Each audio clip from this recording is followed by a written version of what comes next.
Hey everyone, welcome to Wax Pack Wisdom, where we talk baseball history through card breaks and the cards that we love. My name is Jake T. O'Donnell. Today we're opening this pack of 1985 Fleer. We're on the lookout for some big time names from the 80s, Hall of Famers, rookie cards, Roger Clemens, Dwight Gooden, Kirby Puckett, a few others. Let's see what we get. The first card is a sticker for the Toronto Blue Jays. This was a big thing with the Fleer cards, both basketball, baseball, sports that they did. They would do a lot of stickers, and so that was kind of how, again, these companies, besides Topps, were not really allowed to put gum in their packs at the time. And one way that they would separate themselves was by putting other things in. Don Russ had the Diamond Kings, the puzzles. Fleer had a few other things that they would do, but they would do stickers, and the Fleer stickers were a big deal, especially the basketball ones in the late 80s. So nice Blue Jay sticker there. All right, the first player card is Steve Nicosia. I don't really know a lot about Steve, other than he had a 1985 Fleer card. There he is. So there's Steve. This next guy I know a little bit more about. Dan Quisenberry, who was a closer for many great Royals teams in the 1980s. This would be, so 1985, this is the year that the Royals won the World Series. They beat the Cardinals. Controversially, very famous play at first base. Don Denkinger, the first base umpire, badly blew a call. That doesn't take away from the fact that the Royals had a great team with George Brett and Brett Saberhagen, I believe young David Cohn as well, and then, of course, Dan Quisenberry at the end, closer. Dan Quisenberry was taken from us too early in his life. He was a brilliant guy and was a great closer and was a friend to many in the game of baseball. And again, also a really killer 1980s baseball mustache. All right, next is Dick Schofield from the Angels. I don't really know much about Dick Schofield. Danny Cox, the Cardinals, again, the aforementioned National League champions that year. They were managed by Whitey Herzog and had a fast team, the likes of Vince Coleman, Ozzie Smith, Willie McGee. Those guys were really, and it was an electric team that was really all based off of small ball and not a lot of big home run hitters. Like Jack Clark was like the big home run hitter. Anyway, Danny Cox was a pitcher on that team. Here is Doug Frobel, who, again, at this point, the Pirates still doing their uniforms with the pillbox style hat, and it was a good look. It continues to be a good look for them. I wish they would wear it more. All right, next up is Gary Maddox, who was a very good outfielder for a number of years with the Phillies and I think a few other teams. If I look at through the back of the card here, he was also with the Giants, Phillies into the 70s. 83, the Phillies are in the World Series. They lose to the Orioles, but Gary Maddox part of that.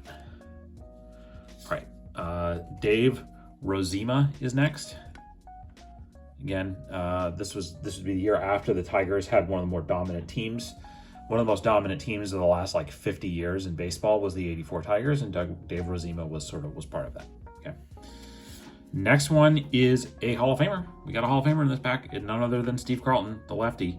I talked about him a little bit previously, just as on a different video. I pulled a couple of other Steve Carlton cards out. He's I think one of them has become very underrated by history, how good he is, how good he was as a pitcher, and the incredible things that he could do on the mound.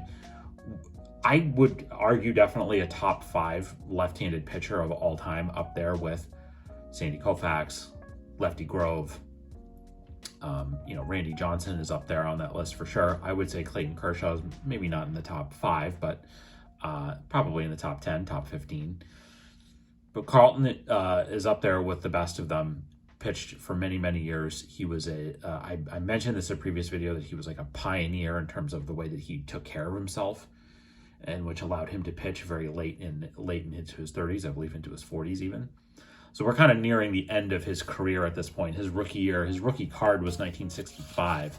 So you kind of get a sense here of how long he pitched for. And he continued to pitch. He was, this would be really kind of near the end of his tenure with the Phillies. I mean, again, look at the back of the baseball card here of the year after year of, 230 innings, 270 innings, 346 innings in 1972, which I believe was his best season. If I'm not mistaken, he may have won the the National League MVP that year. The ace of the 1980 World Champion Phillies, and again, one of the all-time greats. So Carlton will probably be who we refer to at the end here. Another guy that we've talked about in previous videos, Bob Horner, who was a high draft pick and power hitting third baseman for the Braves. And around this time, it was either, I think it may have even been 1985 or one of these years, 85, 86, somewhere in there. He hit 4 home runs in a game. And was one of the tie of the all-time record, and just a tremendous power hitter. It may not have been 84 because it looks like he got hurt that year, but anyway, Bob Horner, and kind of a fun guy, fun player too. Mike Warren, pitcher for the A's, don't really know about him. Next up is Bob Stanley, the Stanley Steamer, the pride of Portland, Maine. I was at a card show not too long ago in Massachusetts where he was signing autographs. So he is still around, still lives in the New England area where he made his home, Maine native, and kind of was a Mr. Everything for the Red Sox, for whoever was the manager of the Red Sox for all the years he was there, the 70s into a little mid to late 80s, and even I think the early 90s as well. I think that controversially he is always remembered for what happened in Game 6 in 1986. But he was a key integral part of every good Red Sox team from the late 70s until I don't know what year he retired. It was maybe 89, 90, somewhere in there. And he deserves to be remembered better than just what happened in one inning. But Bob Stanley was like, again, critical part. He started, he relieved, he closed, he kind of did it all for the Red Sox for a long time. All right, next is Carmelo Castillo. I don't really know anything about him. There's Andy Hawkins, pitcher, holding a bat back when the pitchers used to hit. Julio Cruz was a good second baseman for quite a few years, I believe, in the American League. And then you get a sense there of the really good old White Sox uniforms as well. And the last card in the pack is Jose Rijo, who at this point was with the Yankees and would go on to have a very strong career, mostly with the Cincinnati Reds. All right, so we'll put the lefty Steve Carlton back up there. He is the pick today, the best card that we pulled out of this pack of 1985 Fleer. So that's going to do it for this edition of Wax Pack Wisdom. Tell us what you thought of this break. What's your favorite card we pulled today? Do you have a story about one of the players in this pack? Leave us a comment and let us know. We'd love to hear it. If you enjoyed this video, we invite you to give it a like and subscribe to our channel so you don't miss any of our Wax Pack Wisdom content. In the video description, you can find links to where you can follow Wax Pack Wisdom on all social media channels. You'll also find a link to a list of our favorite nonprofits and charities. If you enjoyed this video, please consider a donation to one of those organizations. It would mean a lot to us. Thanks very much for watching, and we'll see you next time on Wax Pack Wisdom. Take care.